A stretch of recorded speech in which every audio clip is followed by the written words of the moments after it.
Tteokbokki with her singing ass. Let's get to the show.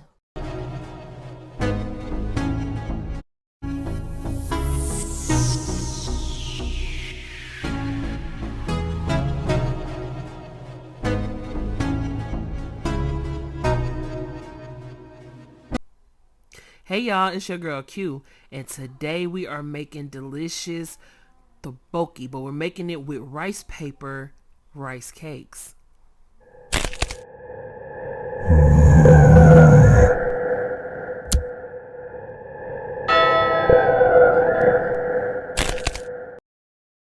So y'all, as I said before, we are making a spicy tteokbokki with rice paper rice cakes. Some of them are going to be filled with cheese too. I got this idea from Aaron and Claire. I saw Aaron and Claire a ways back making tteokbokki out of rice paper. I was like, stop playing. That's a real thing. So you know I had to try it. So now y'all saw me slicing up a white onion, and now I am cutting up some bok choy. Cutting up a whole bok choy. This tteokbokki was so full of flavor, and this is also a food product review because I am also reviewing Oishii shrimp, colossal size shrimp. Wait till y'all see these shrimp, y'all. They are so beautiful and delicious. So now I'm slicing up this serrano chili and of course some beautiful green onion scallion when she feeling bougie. Yes, God, honey. And this was a very delicious meal. So now we're gonna go ahead and roll up these beautiful tteokbokki with the rice paper, the spring roll wraps, or rice paper, rice papers. Okay, so we're gonna do it just like Aaron and Claire did it, one sheet at a time. Roll the sheet inside the water, cold water, so it's not getting too soft too fast. And then we're gonna stack up 3 and then roll them up. Just roll them up. Also, y'all, I got something fun and a little, since it's spooky and it's Halloween time, I wanted to try something different. I want to read a scary story to y'all. And these are actual real stories, real accounts that people spoke about as far as, their run-ins with the paranormal and stuff like that. You feel me? So you guys can see what I'm doing. So let's get to it. Let's get to the fun and tell some spooky, scary stories. This one is called Her Lips Were Sealed. The most frightening time of my life began when I encountered the ghost of a ghastly girl who refused to be ignored. It made me a believer in other witnesses' paranormal accounts and ghost stories. I was house sitting for a friend who, to this day, refuses to believe me. On the first night, I was awoken by eerie sobbing, which seemed to be coming from a disembodied voice.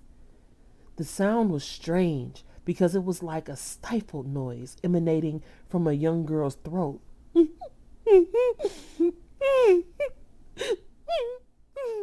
I went to the bathroom and tried to shake it off until I saw her in the mirror. My blood froze as I stared into her ghostly face. For a moment, I thought I was hallucinating. I wondered briefly if I'd eaten something weird, but I hadn't even had a drink before going to bed. Blood was dripping from both of her eyes, all the way down to her cheeks. Her lips were sewn shut. It was as if she had witnessed something so terrible that it caused her eyes to bleed. And somebody or something didn't want her to speak about it ever. The sobbing was still audible, but I was distracted by the bloody tears dripping down her pale cheeks, and her mouth seemed to be sewn together. I screamed and bolted out of the bathroom and back to my bed, pulling the covers over my head. Finally, I drifted off to sleep. Her disturbing attack continued through the night. Through the night, I was tossing and turning until I sat up and saw her again floating in front of the dresser. I gasped and ducked my head back under the covers. I felt like she was hovering over me, but I couldn't be sure. After a while, I slowly peeked out and saw that she was gone. It took a little longer for me to drift back to sleep that time. I wondered who she could be and why she was there. My friend hadn't told me anything about a haunting or any kind of disturbances at her home. I slipped into a bottomless sleep and woke up early the next morning. I decided to use the other bathroom. I didn't want to see the girl again. Seeing as it was morning, I was a little braver. Nothing happened in that bathroom, so I slowly forgot about it. I never thought I'd be the subject of a creepy ghost story. Everywhere I went in that house gave me the chills, to the point of nearly deciding to sleep on the porch. One night, I was making a cup of tea and thought I saw her reflection in the window. When I jerked myself around, I saw that nothing was there, although I felt an eerie presence around me. I only stayed one more day as my nerves got the better of me. I called my friend and advised her that I would never return, and I never did. I had never really believed in true creepy stories, but now I know better, seeing as it happened to me. I never want to see that terrifying girl again. It still disturbs me to this day, but I also hope she's okay. There was so much pain in her eyes that I almost felt bad for her.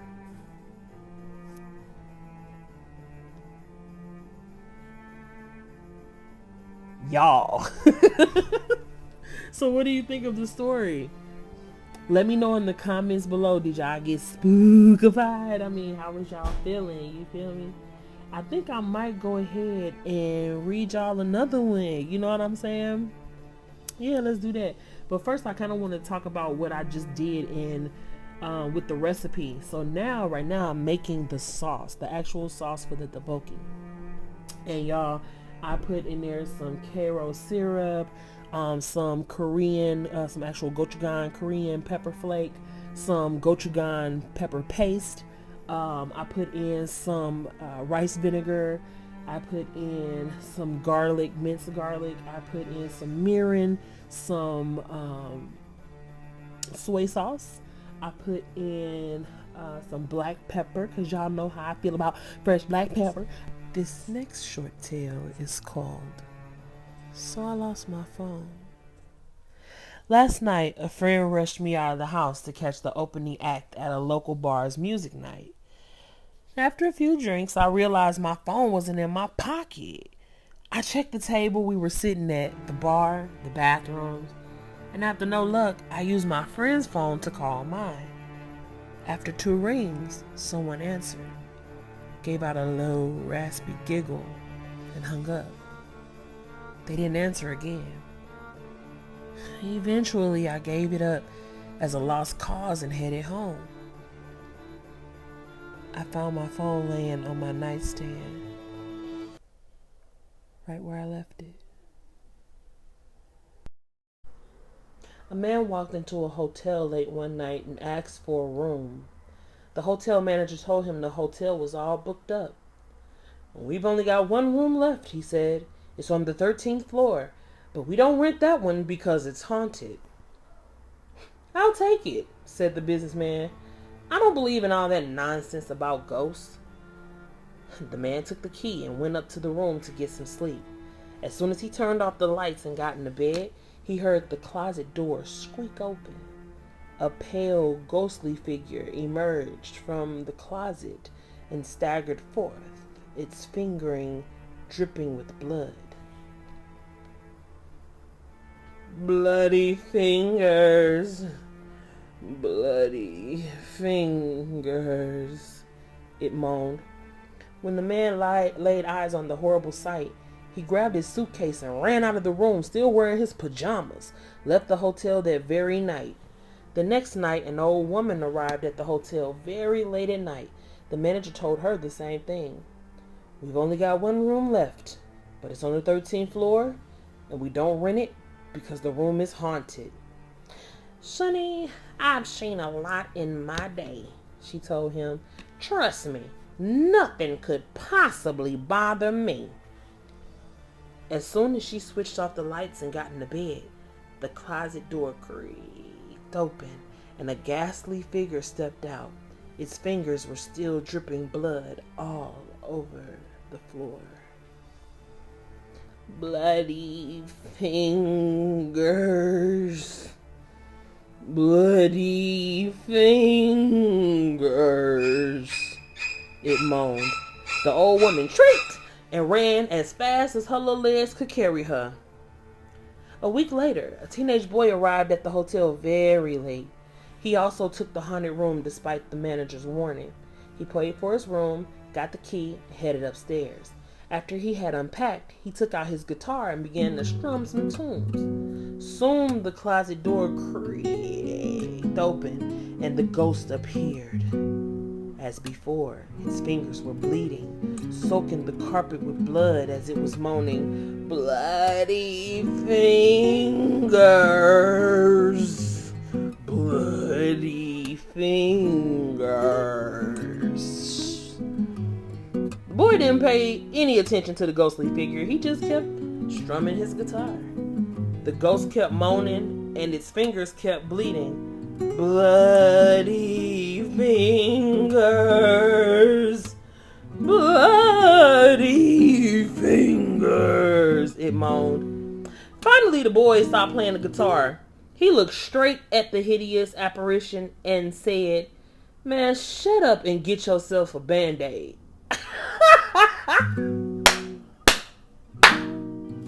That was good. I don't give a damn. That was really good. Shut your ass up and go get a Band-Aid. Sheesh. That was good. Very, very good story.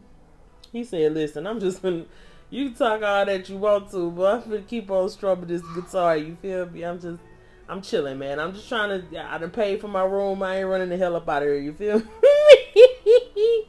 All right. I like reading these stories to y'all. This is fun. I like reading these stories to y'all. This is fun. Oh, this one is crazy. This one is called Clap Clap. Okay. One day, a young married couple went hiking in the mountains. As the sun began to set, they realized they were lost. The wife was getting worried, but the husband tried to calm her down and assured her they would eventually find their way back to the car. However, after walking for hours, they still had no idea where they were. It was growing dark, and the man and wife were getting desperate. They didn't have a map or a compass with them, no cell phone, and all the trees looked the same. Just when they were about to give up hope, they came across an old cabin in the clearing. The cabin looked as if it had seen, better days. It was dilapidated and seemed like it hadn't been used in a long time. Some of the windows were cracked and broken, and a lot of the tiles had fallen off the roof. The husband knocked on the front door. There was no response. When he turned the handle, it slowly creaked open. Inside, they found it was in a bad state of despair. There was very little furniture, and the floor was covered in a thick layer of dust. As the couple cautiously looked around, they noticed a strange atmosphere and a peculiar musty smell. The house was musty. The walls were covered from floor to ceiling with graffiti, written in red paint. The words "death, death, death, death" were repeated over and over again. The man and woman were unnerved. With a shaking hand, the husband reached out to touch the wall. He was horrified that the paint was not yet dry. The couple were very frightened, but they had nowhere else to go. They knew that the mountain was dangerous at night, and there were lots of wild animals prowling the woods. Despite the creepy writing on the walls, they decided to stay the night. Going upstairs, they found a moth-eaten mattress that was covered in stains. The husband and wife wrapped themselves in an old piece of carpet to keep warm and tried to make themselves as comfortable as possible under the circumstances. They lay down together on the mattress and eventually managed to fall asleep. Sometime after midnight, the couple were awakened by a strange rustling noise. It sounded like someone or something was moving around outside the shack. "Did you hear that?" asked his wife. "I think there's somebody out there." Her husband listened for a while, but he didn't hear anything. He got out of bed and walked over to the window. It was too dark outside to see anything. Opening the window, he stuck his head out. Who's there?" he called nervously. There was no answer. He was about to go back to bed when his wife said, "Maybe it's someone who can't speak." The husband returned to the window and said, "Is there anybody out there? Clap once for yes and twice for no." He strained his ears to listen. The stars twinkled in the night sky. The crickets chirped loudly. All of a sudden, he heard a loud.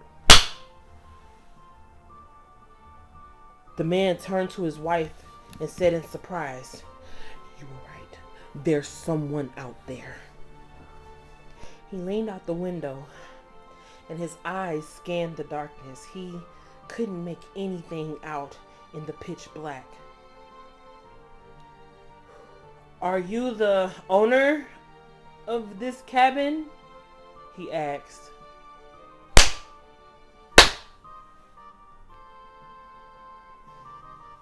"Are you a man?" "You're a woman then?"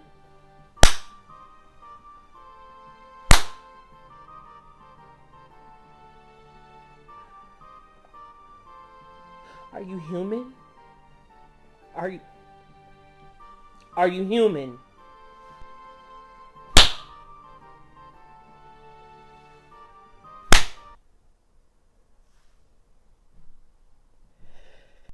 A chill ran down his spine. He swallowed hard and croaked.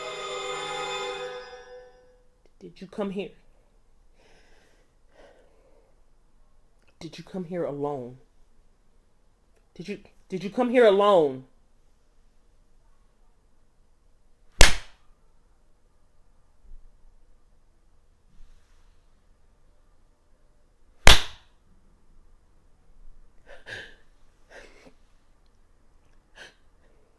"How many are with you? How many are with you? How many of you are out there? Clap one time for each person."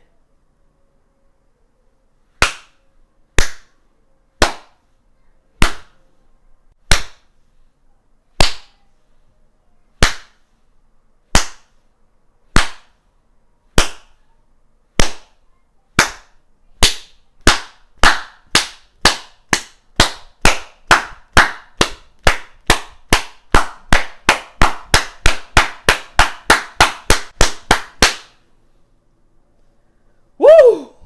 That was creepy. I got all into it too, y'all. Whoa. Ooh. And the name of that story was, y'all, that was a really good story. And as you guys can see right here, I have added in the rice paper rice cakes. Y'all see I've added those in, and I'm just, looking at them. I want you guys to see what they look like. Isn't that cool? Yes, I made a straight up rice cake out of rice paper. I did it right. And excuse me, at this point I'm just really taking in the smells, and my baby girl is helping me do stuff. She loves to be with me when I'm cooking and stuff like that. And so you guys saw the tteokbokki with the cheese in it. Very delicious. So now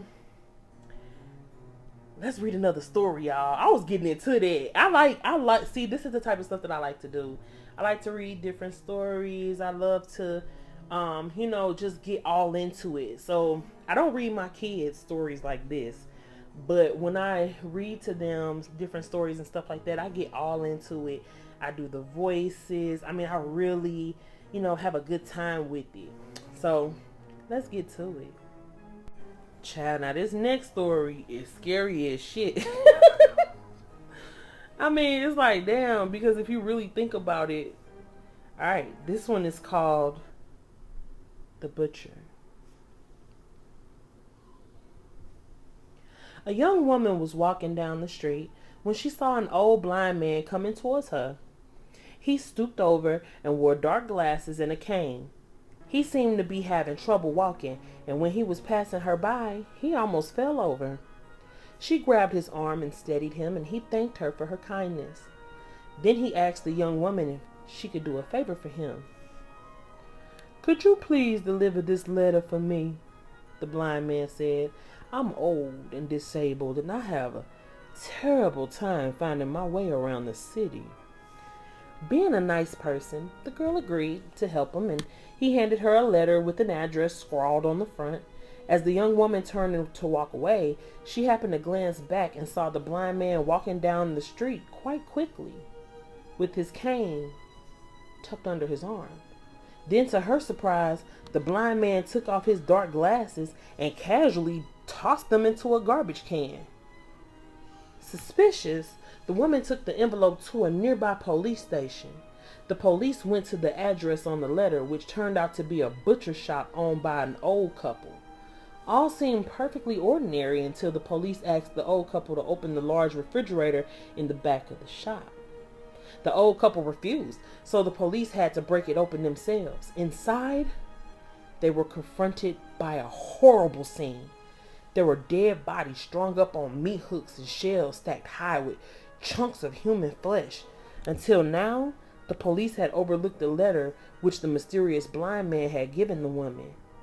When they opened the envelope, a piece of paper inside contained one chilling line. "This is the last one I'm sending you today."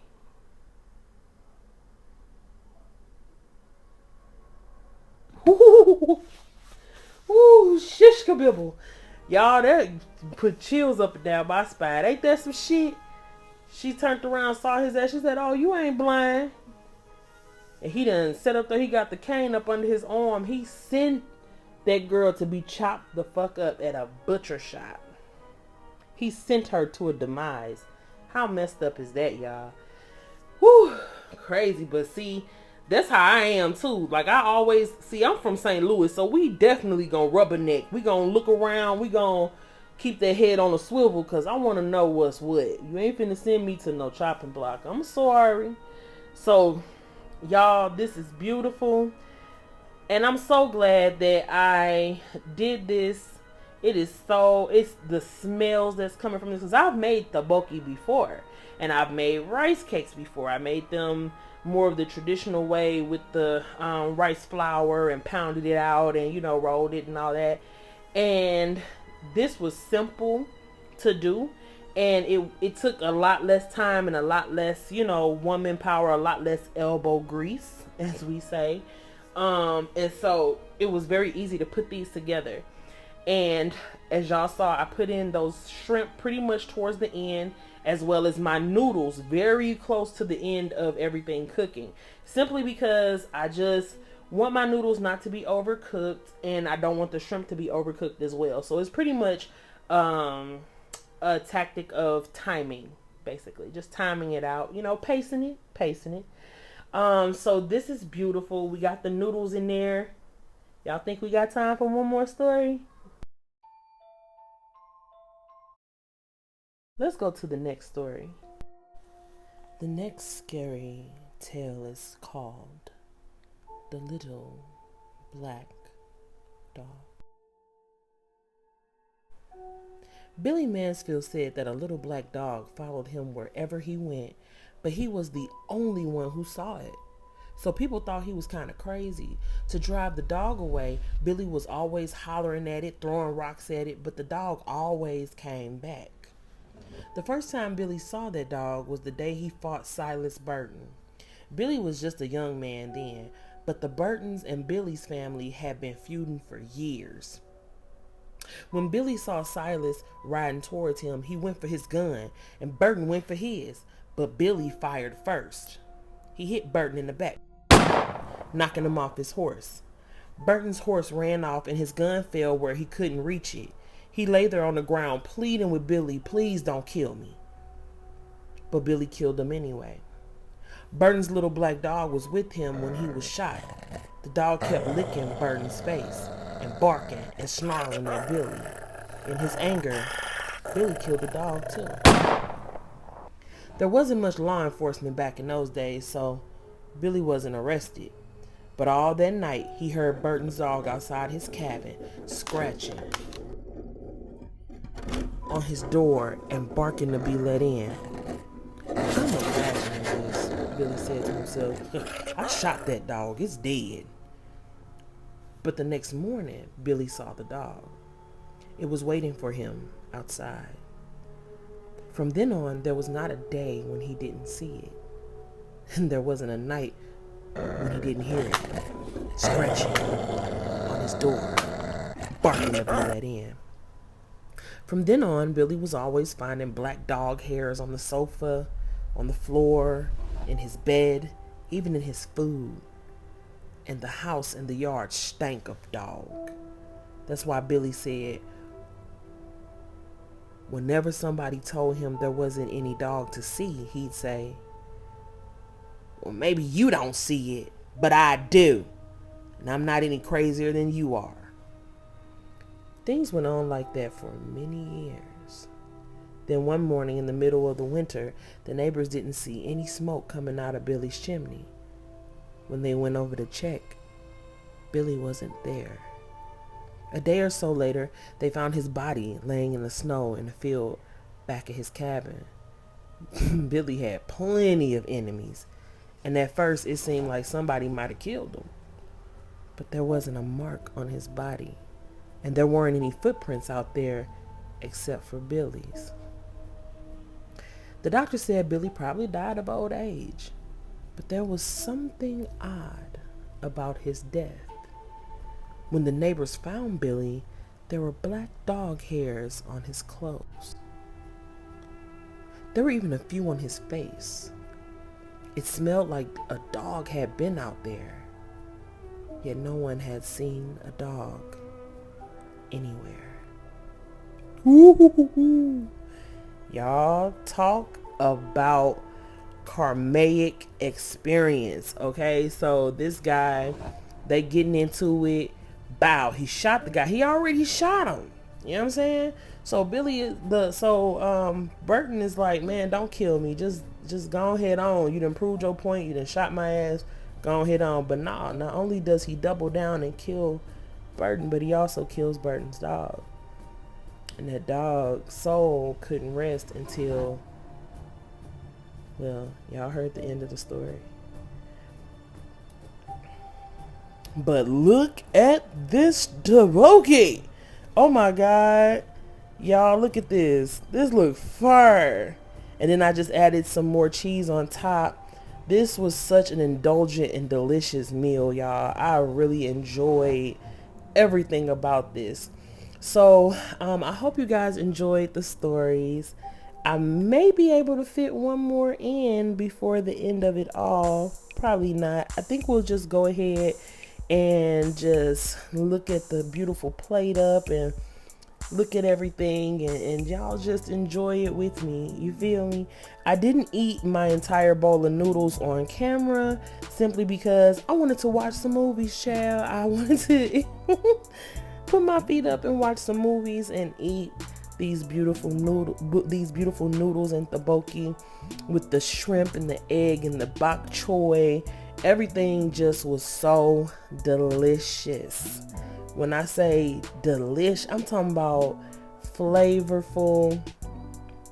I really enjoyed this. I'm so glad that I made these tteokbokki in this way. Now, as far as flavor is concerned, I do enjoy the regular way of making tteokbokki better, but the texture is spot on. Everything else is spot on. And if I have extra rice papers and stuff, I definitely will make this again. Look at that shrimp. Look at that shrimp. Delicious. It was just bursting with flavor. Everything, it just made me happy. This is one of those happy bowls. And I know y'all saw my jammy egg sitting on top. I believe I made this meal Sunday. I had posted about it on my Twitter. And so because I like to do that sometimes I'll post some of my recipes or different food exclusives for Twitter as a preview for what's to come on my YouTube channel. I'm gonna give this place a 5 stars. Oh, okay, get like 20 stars. Thank you. Got a right to the chef up in here. Why would you just yell that out loud?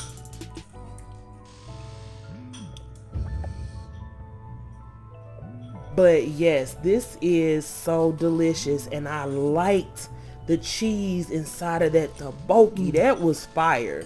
These were my favorites. These were my favorite ones. And so, me and the kids enjoyed this. It was very delicious. And like I said before, that jammy egg got it going on. I really enjoyed making that. I like mine a lot more, a little more solid. When I'm eating it with the noodles and stuff like that. So I like it. I like my eggs a little more solid, jammy but solid. And I enjoyed it. Now I would like to try a softer boiled egg, but child, that's neither here nor there at this point. I'm enjoying this right here. So I put a little bit of the sauce from the tteokbokki on there so you guys can see what it's looking like. Yes. That bite. Ooh, that consistency. I enjoyed it. Very delicious, very fun texturally on my palate. You know what I'm saying? I enjoyed every bit of this. Yes, God, honey. Yes, God.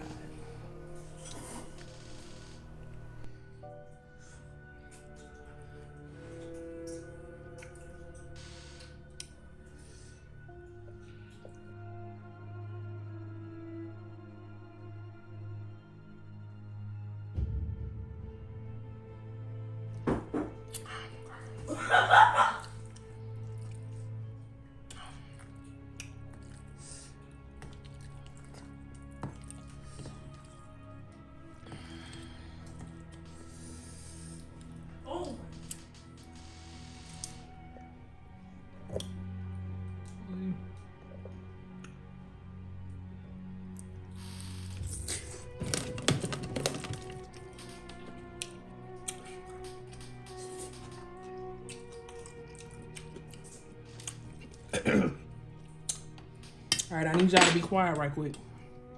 Okay?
Hmm?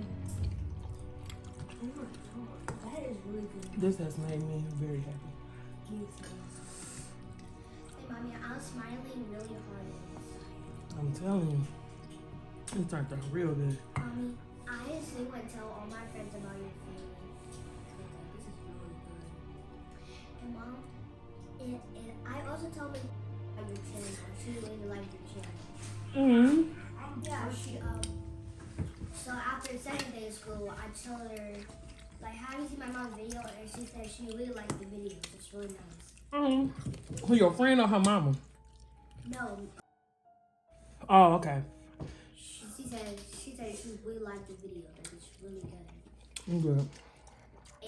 And then I also made one of her recipes. That's what that? Yeah, seriously. You lying. No, I'm not. What you trying to say? I think she is probably telling the truth. Let's see, like I One of those teachers. That really gets involved with the parents and stuff. Yeah. I like her actually. So she actually came up to me when I came out the door. She came up to me and she talked to me and said, "I really like your mom's channels. Like they're really good." I did it. Yeah. Then she said I made one of her videos. And Y'all, this is so delicious. This tteokbokki was everything and more, and I'm gonna take the rest of this in my room. I put my feet up and turned on a movie. I've been watching and catching up my little shows on Netflix and Hulu and whatnot, and Prime Video, child. You know, just getting my stream on at the end of the day. You know what I'm saying? I get all my filming and stuff in, and then I relax. You know what I mean? And this was just amazing, absolutely amazing. I loved it. I loved everything about it. Period. Period. It was bomb. Thank you, Ann and Claire. That was beautiful. You guys, I love y'all so much. I love y'all so much. Mwah.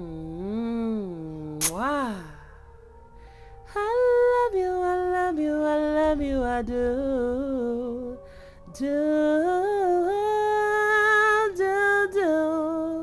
I do.